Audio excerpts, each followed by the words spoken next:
वक्त हुई जब 3 तलाक पे कानून बन गया, 370 हटा दिया गया, धर्मांतरण पे कानून बना दिया गया और सीए लागू कर दिया।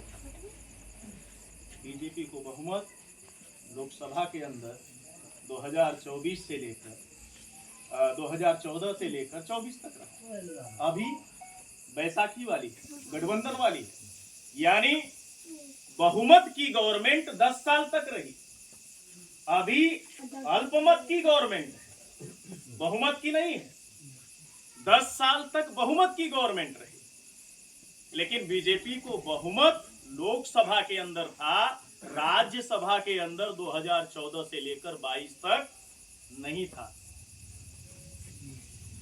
किसी भी कानून को कानूनी दर्जा हासिल करने के लिए लोकसभा से पास हुए कानून या बिल को राज्यसभा में 2/3 सदस्यों से पास होना निहायत जरूरी है।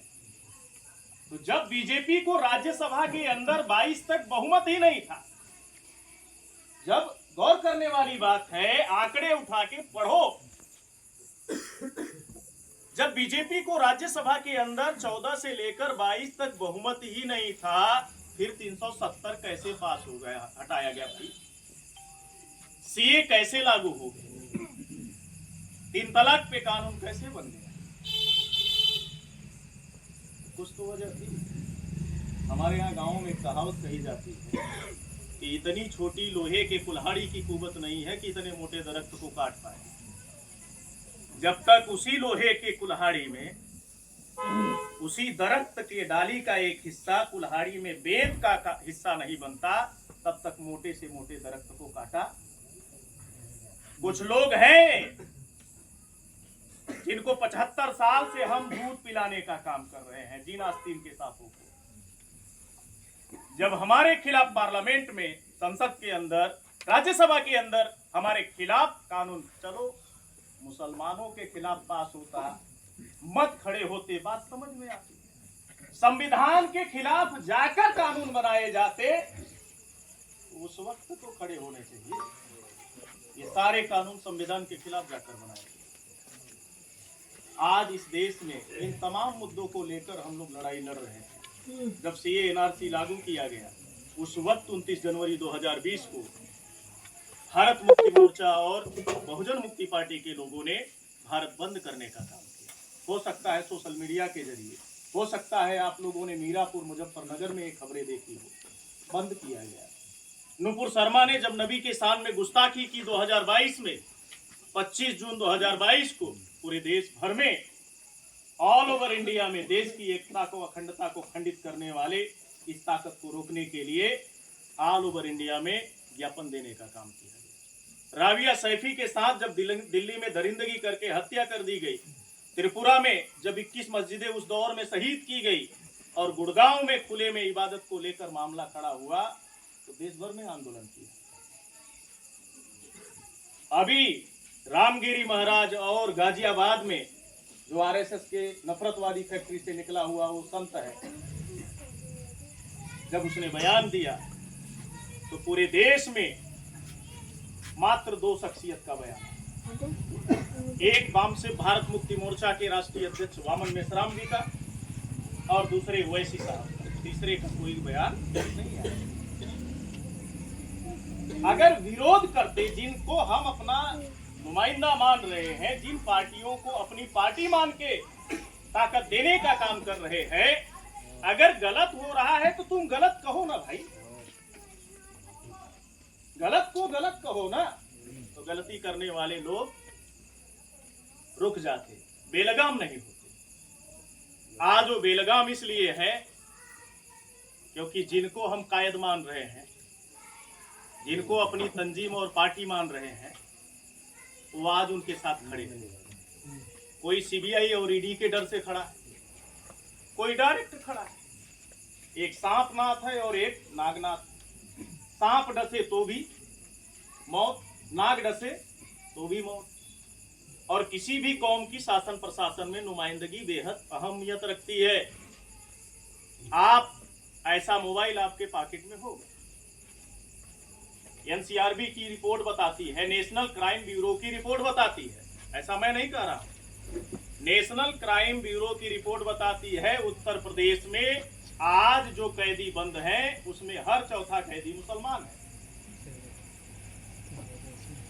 57 साल से कांग्रेस का दामन पकड़े रहा, 27 साल तक रूलिंग पार्टी 4 बार सपा के लोगों को मुख्यमंत्री बनाया, 4 बार बसपा के लोगों को मुख्यमंत्री बनाया। इन लोगों ने बनाया 20% मुसलमानों, 5% यादव है। 5% यादव अपने संख्या के आधार पे एक एमएलए नहीं पैदा कर सकते। 11.5% चमार और जाटव है, अपने संख्या के आधार पे एक एमएलए नहीं पैदा कर सकते। लेकिन 20% का चुंबक जब जुड़ता है तो 27 साल तक सत्ता में बने, जिनकी वजह से बने रहे। अगर उनके लिए ईमानदार होते, उनके भागीदारी और नुमाइंदगी के लिए शासन प्रशासन और नौकरियों में हिस्सेदारी बढ़े, इसके लिए काम कर रहे होते तो आज उत्तर प्रदेश की जेलों में हर चौथा कैदी मुसलमान नहीं होता, बल्कि आज उत्तर प्रदेश के शासन प्रशासन नौकरियों में हर चौथा आदमी doctor, master, engineer, IAS, IPS मुसलमान होता है। बड़ी क्या नुमाइंदगी, 1.5% ही बड़ी नहीं। यही सपा की गवर्नमेंट थी 5 सालों की। मुजफ्फरनगर के लोग तो अच्छी तरह से वाकिफ है, इनको तो उदाहरण देने की जरूरत नहीं, इनको तो समझाने की जरूरत नहीं। जो उस जुल्म और जाति के शिकार रहे उनको तो समझाने की जरूरत नहीं। लेकिन प्रतापगढ़ कुंडा में आपको याद होगा, राजा भैया ने ईमानदार पुलिस डीएसपी शेख जियाउल हक साहब को इसी 5 साल की पूर्ण बहुमत की सरकार में घसीट कर मारा गया। उनकी बीमा बीती को आज तक इंसाफ नहीं मिला। बहराइच में अभी हालिया दंगा हुआ, बहराइच में हालिया दंगा हुआ।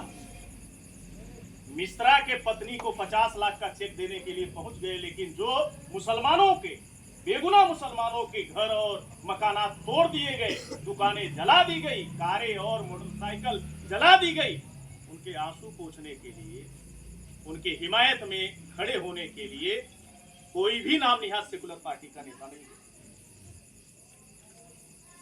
तो ये गौर करने की जरूरत है और ये गौर करके फैसले लेने की जरूरत है। एक जालिम का विकल्प दूसरा जालिम नहीं हो सकता। भाई अगर आदमी इस रास्ते से निकल रहा है, सड़क की ओर, गांव के लोग निकलते आते जा रहे, रास्ते में अगर कोई ठोकर है तो एक बार ठोकर खाएगा, 2 बार खाएगा गांव का आदमी, 3 बार खाएगा, चौथी मर्तबा क्या करेगा गांव का आदमी? उस रास्ते में पड़े हुए उस पत्थर को जो बार बार ठोकर दे रहा है, बार बार चोट दे रहा है, या तो उसे उखाड़ कर फेंक देगा या तो बाजू से दूसरा रास्ता बना के निकल जाएगा, बार बार ठोकर खाएगा।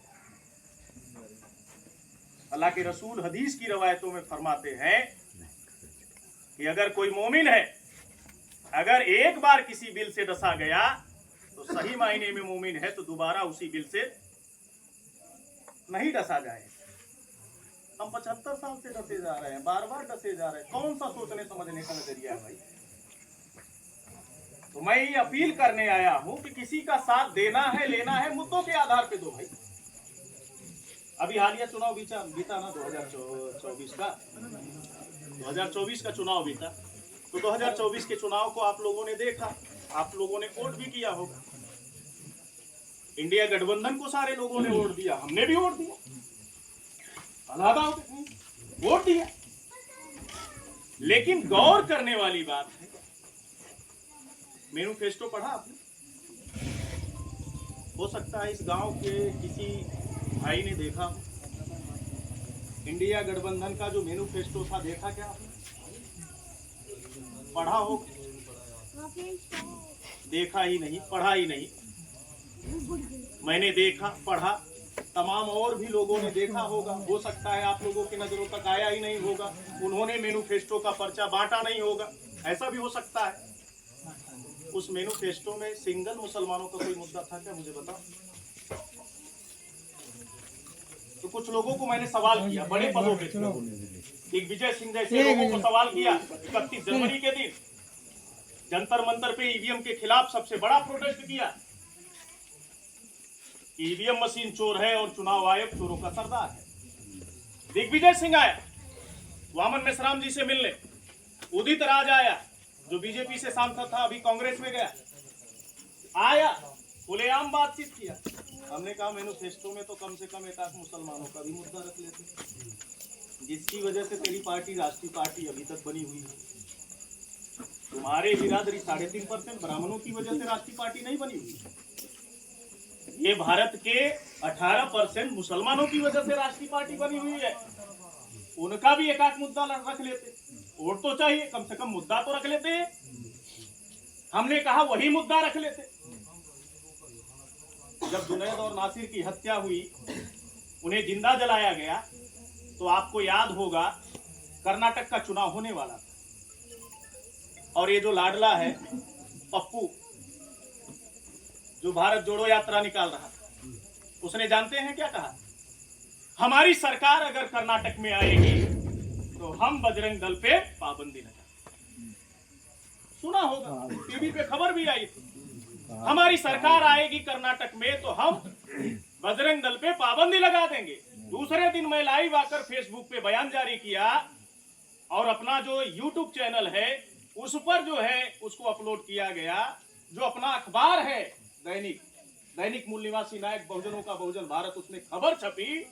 मैंने सवाल किया, हमने कहा भाई तेरी कर्नाटक में सरकार जब चुनाव होगा तब आएगी कि नहीं आएगी, ये बात का मसला है। लेकिन अभी जिन राज्यों में कांग्रेस की सरकार है, कम से कम वहां तो बजरंग दल को बैन कर दे। और जुनैद और नासिर राजस्थान के भरतपुर के रहने वाले थे, और बिट्टू बजरंगी आरोपी थे, इसके सबूत भी है। वही हत्यारे थे, मोनू मानेसर के बिट्टू बजरंगी जैसे लोग उसमें आरोपी और गुनाहगार थे, दोषी थे। हमने कहा तेरी राजस्थान में तो कांग्रेस की सरकार है ना, कम से कम जहां है वहां तो बैन कर दे। अभी आरएसएस या बजरंग दल को बैन करने की चर्चा हुई क्या 24 के इलेक्शन में? बताओ, सिंगल मुद्दा मुसलमानों का शामिल नहीं हुआ। तो कुछ जिम्मेदार मुसलमानों से मैंने पूछा तो भाई क्यों नहीं शामिल किया गया? मैं दिल्ली में, लखनऊ में और देश के अलग अलग हिस्सों में सफर करता रहता हूँ, मिलते रहते हैं, क्योंकि हमारे ही लोग हर पार्टी का झंडा डंडा धोने के लिए लगे हैं। तो पूछा क्यों नहीं शामिल किया, तो कहा अगर मुद्दा शामिल करते तो हिंदू मुसलमान बनाने का मौका मिल जाता, इससे बीजेपी को फायदा होता, इससे बीजेपी को फायदा होता। अरे भाई, इसका मतलब कि तुम बीजेपी की विचारधारा को रोकने लायक नहीं। चलो थोड़ी देर के लिए हमने कहा मान लेते हैं हिंदू मुसलमान का मुद्दा खड़ा हो जाएगा, इसलिए नहीं शामिल किया। चलो मान लेते हैं मुसलमानों का मैनिफेस्टो में कोई मुद्दा शामिल नहीं किया। कम से कम इंडिया गठबंधन में मुसलमानों की जितनी आबादी है, उस आबादी के मुताबिक सियासी नुमाइंदगी की उनको तो देनी चाहिए थी, सीट तो देनी चाहिए थी। हमने कहा महाराष्ट्र में 48 लोकसभा की सीट है, महाराष्ट्र में 48 लोकसभा सीटों में एक भी मुस्लिम कैंडिडेट को उम्मीदवार नहीं बनाया गया। मध्य प्रदेश, छत्तीसगढ़, झारखंड में नहीं बनाया, बिहार में एक उम्मीदवार बनाया। चलो छोड़ देते इनको। उत्तर प्रदेश में 20% मुसलमान थे। यहाँ पश्चिमी उत्तर प्रदेश जहाँ हम लोग खड़े हैं, बैठे हैं, यहाँ के पश्चिमी मगरिबी यूपी के मुसलमानों से ही पूरे उत्तर प्रदेश के मुसलमानों की नुमाइंदगी हो जाती है। यहाँ सहारनपुर, मुजफ्फरनगर, शामली, अमरोहा, मुरादाबाद, ऐसे तमाम जिले हैं, रामपुर, संभल, जहां मुसलमान आज के तारीख में 50% से लेकर 40 से 42%, 45% आबादी है इन जिलों में। टिकट मिली क्या? बल्कि मुरादाबाद में एसपी हसन जैसे जो सांसद थे मौजूदा, उनका टिकट काट के उसी जिला, जहां 50% मुसलमान। आज 75 सालों में सबसे कम मेंबर ऑफ पार्लियामेंट 26 मात्र आपके सांसद है, और देश में 125 बन सकते हैं। क्यों नहीं नुमाइंदगी दे रहे हो भाई? किसी ओबीसी, एससी, एसटी यानी हिंदू बहुल सीटों पे क्यों नहीं लड़ता कांग्रेस का वो लाडला? चुनाव लड़ने के लिए कहां जाएगा? रायबरेली। कहां जाएगा? रायबरेली, जहां मुसलमान अक्सरियत में है। चुनाव लड़ने के लिए कहां जाएगा? वायनाड, जहां मुसलमान 65% है। अरे तू चुनाव लड़ ना वाराणसी से, तू चुनाव लड़ फैजाबाद से ना, जहां ओबीसी एससी एसटी के लोग, दूसरे लोग अक्सरियत में है, वहां से लड़ना चुनाव। जो मुस्लिम मेजॉरिटी वाला इलाका है कि जहां मुस्लिम कैंडिडेट को उम्मीदवार बनाया जाए, खुद के वोटों से वो एमपी और एमएलए बन सकते हैं, फिर दूसरे को क्यों दे रहे हो? कैसे बढ़ेगी आपकी नुमाइंदगी? आज नुमाइंदगी ना बढ़ने की वजह से सबसे बड़ी समस्या है। इसके समाधान के लिए देश भर में हम लोग काम कर रहे हैं, वामसिक भारत मुक्ति मोर्चा का। और अभी आपके यहाँ उसी विचारों की जो पार्टी है, बहुजन मुक्ति पार्टी के उम्मीदवार हैं मीरापुर के रहने वाले नौजवान साथी वकार अजहर साहब। आज इस संगठन ने 6 अक्टूबर 2022 को, इसी संगठन ने, भारत मुक्ति मोर्चा और बहुजन मुक्ति पार्टी के लोग 6 अक्टूबर 2022 को 4.5 लाख लोगों के साथ आरएसएस के हेडक्वार्टर का घेराव किया। 10 मुद्दे। ये देश नरेंद्र मोदी नहीं चला रहा है, बल्कि मोहन भागवत चला रहा है। और ये जो चुनकर आ रहे हैं, ये जनता के वोटों की पैदाइश नहीं है, बल्कि ईवीएम की नाजायज पैदाइश है। पिछड़ी जाति की जाति आधारित जनगणना की जाए, बेकिस बानों के वो दरिंदे 11 ब्राह्मणों को, बलात्कारियों को दोबारा जेल में डाला जाए। अभी सुप्रीम कोर्ट ने उन्हें दोबारा जेल में डालने का, मैं कह रहा हूँ, हो सकता है यकीन ना हो, लेकिन हम आपके जेल में तो ऐसा फोन है ना, फिर कितना सर्च करो। आरएसएस के हेडक्वार्टर का घेराव, लोग आरएसएस के खिलाफ जुबान खोलने के लिए तैयार नहीं है, लेकिन भारत में एक ऐसी बड़ी शक्ति, ताकत पैदा हो गई है जो आरएसएस के घर में जाकर चुनौती देने का ही नहीं, उन्हें घेरने का भी काम। तो उसका समर्थन अभी आपके यहाँ एक नौजवान साथी है वकार अजहर, चुनाव लड़ रहे बहुजन मुक्ति पार्टी। यहाँ तो अभी सामना अभी ऐसा मामला नहीं है, हम आपके सामने एक सीट से न किसी की अभी लखनऊ में सरकार न बनने वाली है न गिरने वाली है, और ना ही अभी हमारे सामने ऐसी हालात है कि फला कोट नहीं दे देंगे बीजेपी आ जाएगी, ऐसा भी मुद्दा नहीं। लेकिन एक नया फैसला लेकर, एक नया नींव डाल के, एक नई बुनियाद रख के ये सबक और तमाचा मार सकते हैं, लोगों को सिखा सकते हैं कि अगर आप हमारे मुद्दों की बात नहीं करोगे, एजेंडा की बात नहीं करोगे, हमारे मुद्दों पे सामने आकर काम करने के लिए नहीं आओगे, तो हम अपने बीच से एक लाल पैदा कर सकते हैं, दलालों का बंदोबस्त कर सकते हैं। तमाम लोग हैं जो मुसलमानों के पीढ़ी दर पीढ़ी सियासी रहनुमा बने बैठे हैं। कोई 50 साल से राजनीति कर रहा है, कोई 60 साल से कर रहा है। इतने बड़े पैमाने पे एट्रोसिटी होते हैं, जिस पार्टी का वो सांसद हो सकता है, विधायक हो सकता है, जिले का कार्यकर्ता हो सकता है, प्रदेश का राष्ट्रीय स्तर का पदाधिकारी हो सकता है, उस पार्टी के लोगों को नहीं बोलता सामने आ सड़कों पर उतर। भाई सरकार रहे या ना रहे, लेकिन जुल्म के खिलाफ तो सड़कों पर उतरना चाहिए, आवाज उठाना चाहिए। तो आज पूरे देश भर में ये लड़ाई लोग लड़ रहे हैं। आप लोगों से भी अपील है कि हम लोगों को कोशिश करने की जरूरत है, प्रयास करने की जरूरत है, परिवर्तन करने की जरूरत है, बदलाव करने की जरूरत है। किसान भी एक ही बीज बार बार नहीं बोता, बल्कि कभी कभी खेतों में फसलों के बीच पैदावार अच्छी हो, इसके लिए बदल देता है। बदलने की जरूरत है, और इस हालात को बदलने के लिए हम हरकत करेंगे तो तब्दीली आएगी। क्योंकि साथियों, हरकत की अलामत जिंदगी है, ठहराव मौत। हमें लगातार तब्दीली के लिए कोशिश करनी चाहिए और इस सिस्टम को बदलने के लिए जद्दोजहद करनी चाहिए। हम आप ऐसा करेंगे। इस मौके पर मैं इतनी ही बातें जरूरी समझता था। और आज भारत में जो असल लड़ाई दो नस्लों के बीच में है, ये नस्ली लड़ाई चल रही दुनिया में, और दो नजरियात के बीच में लड़ाई चल रही है। लड़ाई बदल गई, आज आइडियोलॉजी की और टेक्नोलॉजी की लड़ाई चल रही है, मुद्दों की लड़ाई नहीं है। और आपको जानकारी के लिए अभी बताऊं, हरियाणा कांग्रेस हरा दी गई ईवीएम से। दीपेंद्र हुड्डा है उसका जो समधी है, करण दलाल पलवल का, उसने बुलाया था ईवीएम के मुद्दे पे बात करने के लिए। उसका जो बिजनेस पार्टनर है महेंद्रगढ़ से जो है रावदान सिंह उसने बुलाया था अभी, तो हमने कहा तेरे बड़े नेता कौन ईवीएम के खिलाफ बोलने वाले नहीं, क्योंकि वो भी इसी लड़ाई इस घोटाले में शामिल है, क्योंकि इस देश में ईवीएम लाने वाली कांग्रेस ही है। तो इसके लिए आने वाली नस्लों के मुस्तकबिल के लिए, बेहतरी के लिए हम लोग आंखें खोलकर फैसला करें, मुद्दों के आधार पर किसी का साथ देने और साथ लेने का फैसला करें।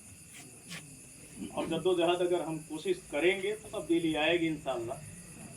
और वसीम बरेलवी साहब दो लाइनें कहा करते कि गर वसूलों पर आँच आए तो टकराना जरूरी, जिंदा है तो जिंदा नजर आना जरूरी है।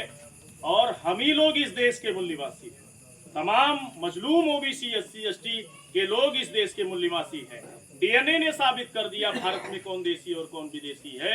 इसलिए मैं कहा करता हूं कि शेरनी की नस्लें कभी सियार पैदा नहीं करती, शेरनी की नस्लें कभी सियार पैदा नहीं करती। हम मूल निवासियों की माएँ कभी गद्दार पैदा नहीं करती। इस देश की संपत्ति को लूटकर भागने वाले जो लोग हैं, कोई विजय माल्या है, कोई नीरव मोदी है, कोई सुशील मोदी है, कोई मेहुल चौकसी है, और ढेर सारे मित्रों के मित्र ही है, ढेर सारे मित्रों के मित्र हैं। इसलिए मैं कहा करता हूं हमें फक्र है, उसमें एक भी ओबीसी नहीं, एक भी शेड्यूल कास्ट नहीं है, एक भी आदिवासी नहीं है, और एक भी मुस्लिम सिख ईसाई बुद्धिस्ट लिंगायत नहीं है। इसलिए मैं कहा करता हूं कि शेरनी की नस्लें कभी सियार पैदा नहीं करती, हम मूल निवासियों की माएँ कभी गद्दार पैदा नहीं करती, भेड़ियों की ताकत से चीते मारा नहीं करते, मोहम्मद के दीवाने किसी से डरा नहीं करते, किसी से डरा नहीं करते। इंशाअल्लाह हमें जद्दोजहद करने की, हक को हक कहने की जरूरत है, सच को सच कहने की जरूरत है। ऐसा हम आप करेंगे। आपने मेरी बात सुना, और आपके बीच में अभी बहुजन मुक्ति पार्टी के जो उम्मीदवार हैं, इन्हीं मुद्दों की लड़ाई लड़ रहे हैं वकार अजहर साहब, तो उनका हम लोग साथ सहयोग समर्थन देने के लिए यहाँ आए हैं। और आपसे भी अपील है कि उनका साथ सहयोग समर्थन करें। अगर ये मुद्दे जायज़ हैं, इन मुद्दों पे अगर वो लड़ रहे हैं, तो इस मौके पर इतनी ही बातें मैं ज़रूरी समझता था। आपने मेरी बात सुना, इसके लिए शुक्रिया। मेरी रखी गई बात में किसी साथी का कोई सवाल है तो सवाल कर सकते हैं। रखी गई बात में कोई सवाल है, सवाल कर सकते हैं। कोई सलाह मशवरा है, वो भी आप दे सकते हैं। बहुत बहुत शुक्रिया।